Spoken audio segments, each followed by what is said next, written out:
And so for us, the perception really sits at the top, which is why we think about not just a splash in the pan, but really what is the full story we can tell about it. How do we show up and talk about, what we're doing, not just in the one time, but consistently over time? Yeah, and things like tent poles are obviously challenging because your footprint is massive. And I mean, we went into it knowing that our goal isn't to acquire new members in Austin. I think if that were the brief, we probably would have shown up very differently than we did. When we look at tent poles, we consider them campaigns.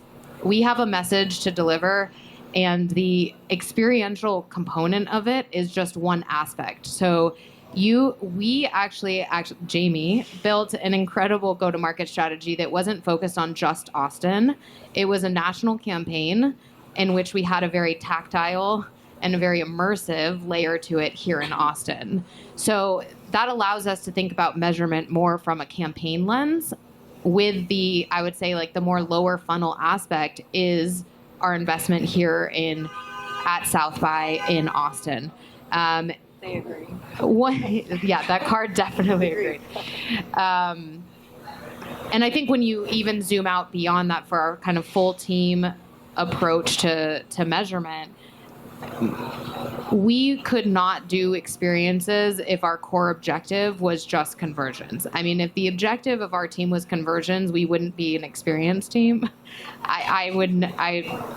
Conversions happen, sure, but they aren't going to be overnight when you're investing in experience first. And so our team, as a part of the overall, we sit within the relationship marketing team, which is a part of the commercial marketing team.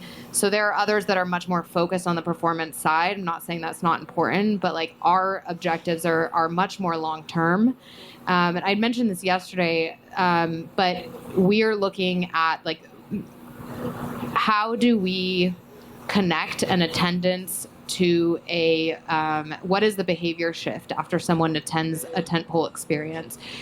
It's very hard to come up with that number. It is a longitudinal study. It is not something that we can easily right now say what is that value? What is the whatever X percent spend that they change, or how does their relationship with Delta change?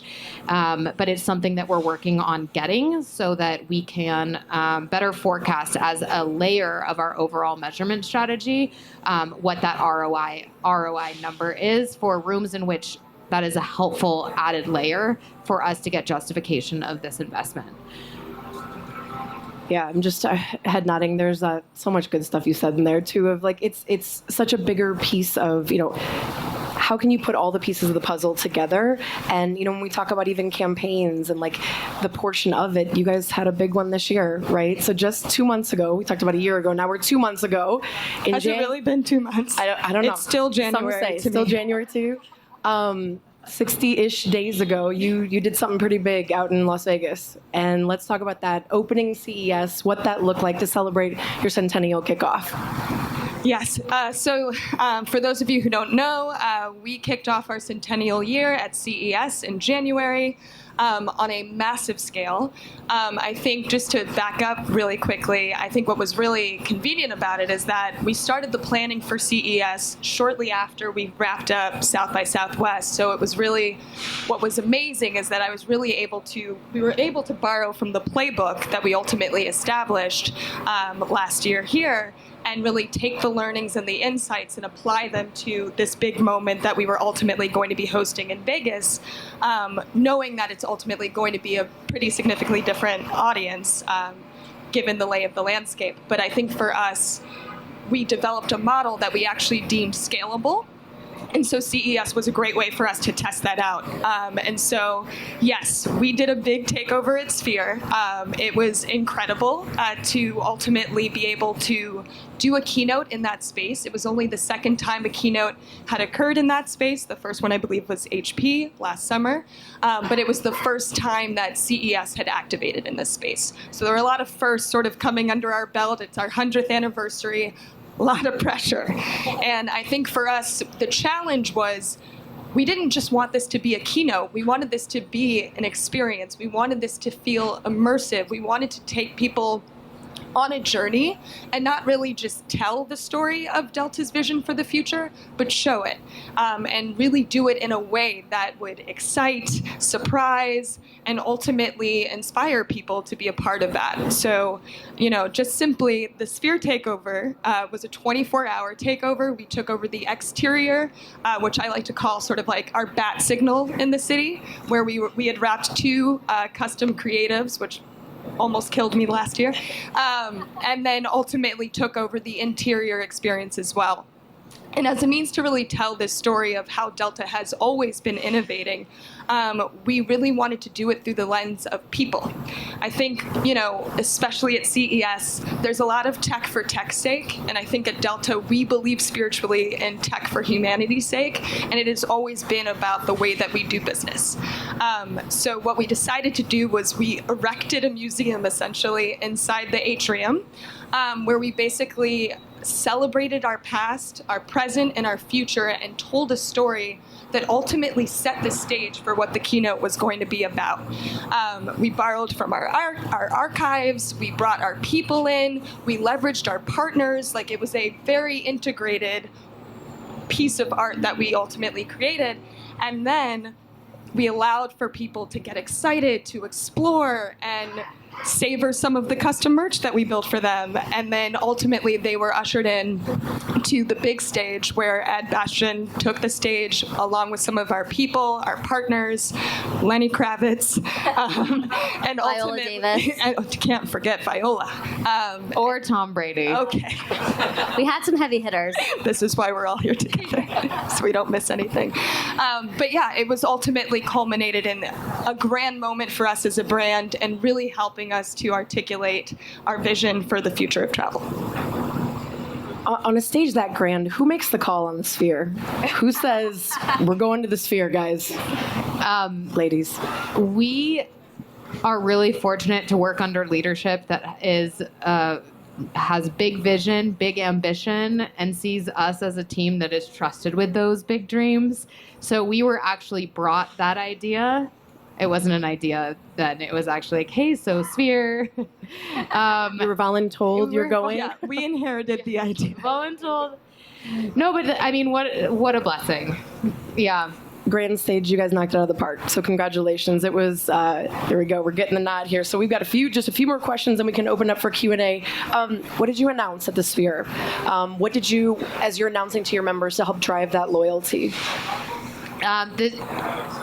The show, it was a show, not a keynote. It was a show. The show was full, of so many announcements. And there was a full chapter. So the way that the show was designed was, chapter 1 was all about our legacy in the past. Chapter 2 was all about innovation for the next 5 years. And then chapter 3 was all about innovation and the future of travel for the next 100. The second chapter was really about how we're innovating in the customer experience in flight, as well as with our loyalty program. So we announced our Uber partnership, which was really big. That was probably the one that got the most attention. Super exciting. So that'll be coming out this year. Our partnerships team is working really hard with Uber to bring that to life.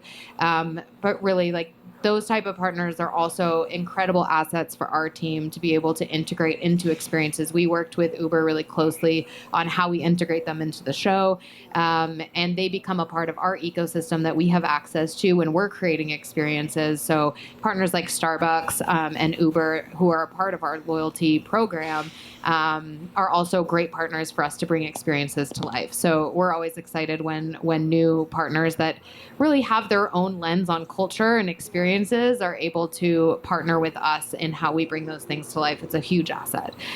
So yeah. That's awesome. All right, we're getting the nods here, so we'll do one final one. What can the fine people in this audience expect from Delta in the days and months to come? Well, I'm not going to give any spoilers. The team's looking like, you better not tell them. Like I said in the beginning, we're really focused now that we have 2 very big tent poles. Window Seat Shop, our retail experience, that's been we executed that in New York and in Seattle.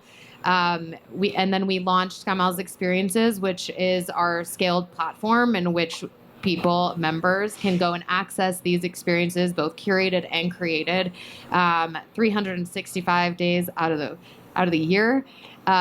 We're really building that model. We're focused on a couple key verticals that we think are important for us to participate in. We have some audiences that we're really focused on engaging with. And so we're excited to build out that platform. Because we are actually chatting about this earlier today with some other brands. We don't have products that we are like responsible for launching. So our calendar is really up to us. And so when we look at a cultural calendar, it's really driven by what is meaningful for our customers, for our members, what is meaningful for Delta, and what is meaningful within culture that we can really tap into. So sky's the limit, guys. More coming. Amazing.